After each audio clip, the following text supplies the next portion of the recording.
नमस्ते विद्यार्थी मित्रांनो, प्रश्न गणिताचा बघितलं की डोळ्याने त्याचं उत्तर निघालं पाहिजे। या ठिकाणी SSC CGL 2019चा हा अत्यंत अवघड वाटणारा प्रश्न आहे। 22.4 बार वगैरे तुम्हाला तिथे दिसतंय। काय करायचंय, ट्रिक कशी लावायची बघा।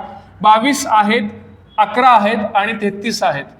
22 आणि 11 33 आणि या 33 मधून 33 वजा केले म्हणजे पहिला डिजिट शून्य येणार आहे, सगळीकडे शून्य आहे। आता एक महत्वाचा मुद्दा की या पॉइंट नंतर दिलेले जे काही अंक आहेत यामध्ये असे अंक किती आहेत ज्याच्या डोक्यावरती बार नाही। तर इकडे लक्ष द्या, याच्यामध्ये एक पण नाहीये पण याच्यामध्ये एक आहे, याच्यामध्ये एक आहे। मग सगळ्या अंकांमध्ये ज्याच्या डोक्यावरती बार नाही अशा सगळ्यात जास्त अंक किती आहेत, एक। म्हणून उत्तरामध्ये सुद्धा बार नसणारा अंक एक असणार आहे। इथं आहे आणि इथं आहे, हा गेला, हा पर्याय गेला। आता दुसरा महत्वाचा मुद्दा, बार असणारे अंक जास्तीत जास्त किती आहेत, इथं एक आहे, इथं दोन आहे, इथं एक आहे, म्हणजे जास्त असणारा अंक 2चा आहे। म्हणून उत्तरामध्ये 2 बार असणारा आकडा तुम्हाला काय करायचा, चूज करायचा आहे। अशाच नवनवीन ट्रिक्ससाठी चॅनलला फॉलो करा आणि नवीन असल्यास सबस्क्राईब करायला विसरू नका। सुलासली, थँक्स फॉर वॉचिंग।